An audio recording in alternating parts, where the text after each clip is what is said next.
the little cover in there too, the grease cover. And I recommend, there's 4 of them all together, 3 of them all together, I'm sorry. And I would recommend replacing these all at the same time. They're not expensive at all. You get it the same place you get the bearing at.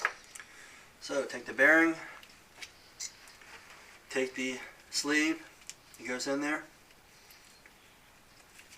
take it to a bearing shop, and they'll match it up for you. They'll take a micrometer, measure it, and match it right up for you. Also take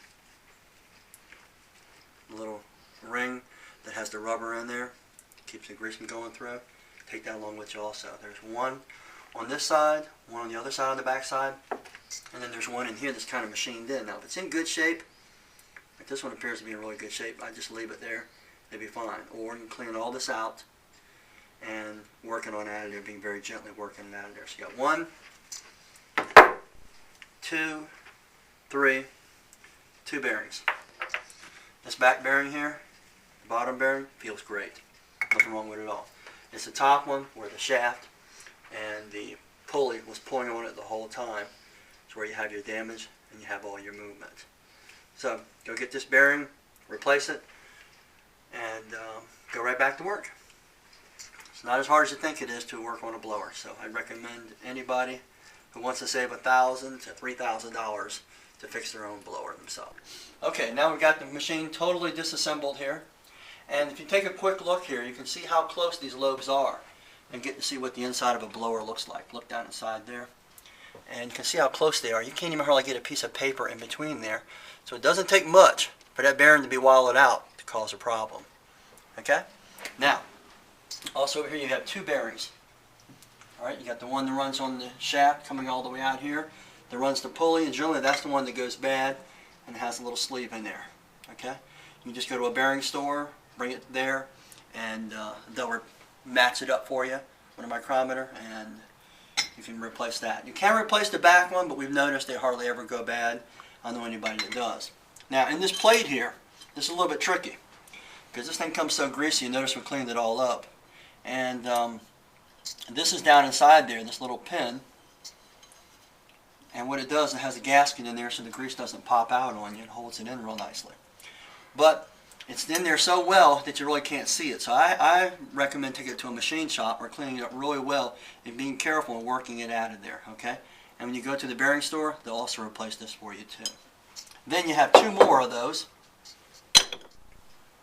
and they go in right inside here. And I've already popped these inside. They're sitting right in there. 1, 2, right there. And I'll show you what it looks like. These 2 are the same size. You just pop right in, press in on both sides. Okay? And the one that goes on over here, remember this, is slightly smaller. So make sure you have all 3 of them. Pop out the old ones, take it to them. Alright? Keep all your screws and bolts all lined up nice and neat. It's easy to find. Here's a new bearing and the new washers. Okay. Let's move on to putting it back together. Alright, we're going to go ahead and put the blower back together. This is the new bearing. The bearing comes with a sleeve. It's a good idea to pack it real good first, then slide the sleeve in. Now if you notice on the sleeve there's a little lip on it. That little lip should be pointing towards you in case you forget when you take it apart. Alright. First things first, we've already put the little O-rings inside of here. Now we've got to put this O-ring in on this side right here. And what I recommend is using a piece of wood and a rubber mallet to get it started with.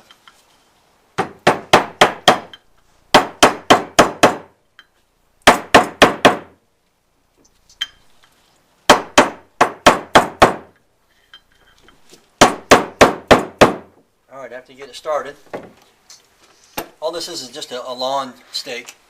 I just cut this end off to get it started with. You take this other end, it's almost perfectly sized to work it down in the rest of the way.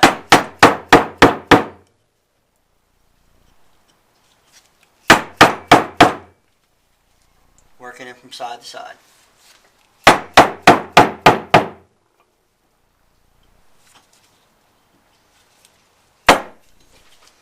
Okay, let's take a look at it.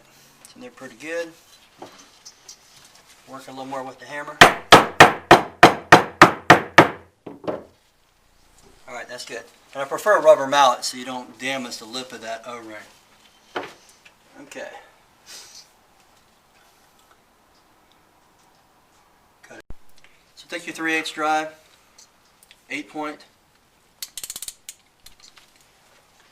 Actually, probably the best way to start these, get them finger tight first. Work them all in there.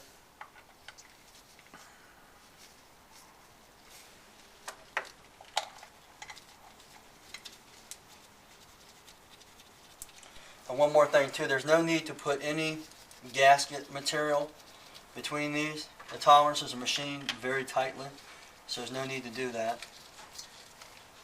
Just take it apart, put new parts in it, and put it back together.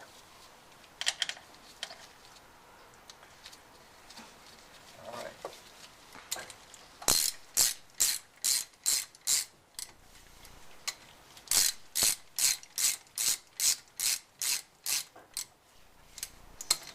Just put them snug. I wouldn't over tighten it and wouldn't leave it too loose either. I'm not exactly sure of the exact torque specifications, but you're welcome to call either Roots or Sutorbilt, as this one is right here, and get the exact specifications if you like. But the person that I learned it from, he just puts them nice and snug, and he's never had a problem.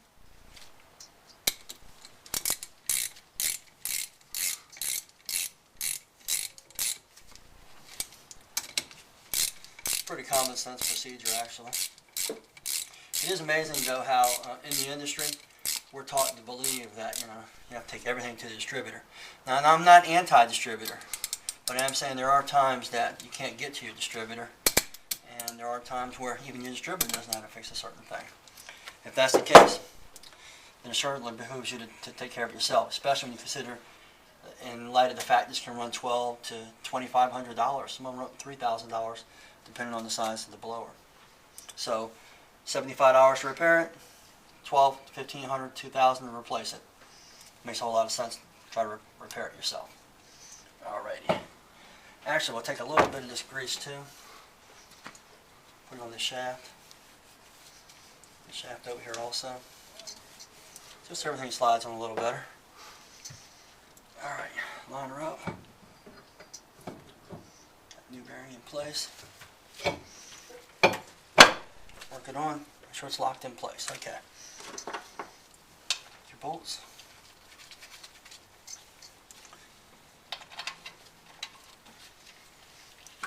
Just like what you did before. Just get them finger tight first of all.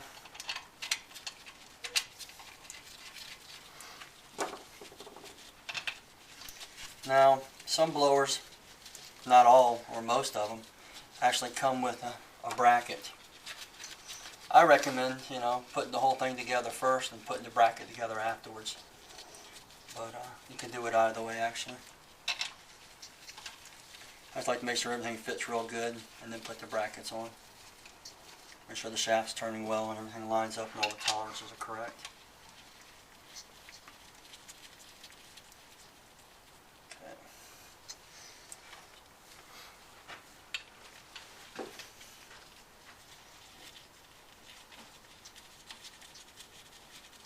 Actually, some of the bolts for the brackets, go ahead and cut right there. Alright, let's go ahead and put the brackets on. Let's put the bottom bracket on first.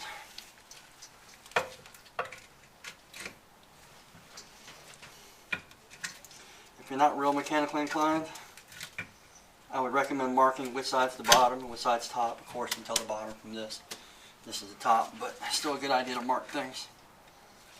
Another thing too that you might not know is the bolts that hold the bottom bracket are actually longer than the ones that go into the other parts of the blower, and for the top bracket too. So let's get these in finger tight also. Everything lines up real well. It's all slotted too. I kind of like that, so it makes it real simple. I think the biggest disadvantage is probably all the grease. But you have to just wipe off as much as you can, and I recommend some good nitrile gloves, and you're going to go through quite a bit of them. So have a bunch of them around.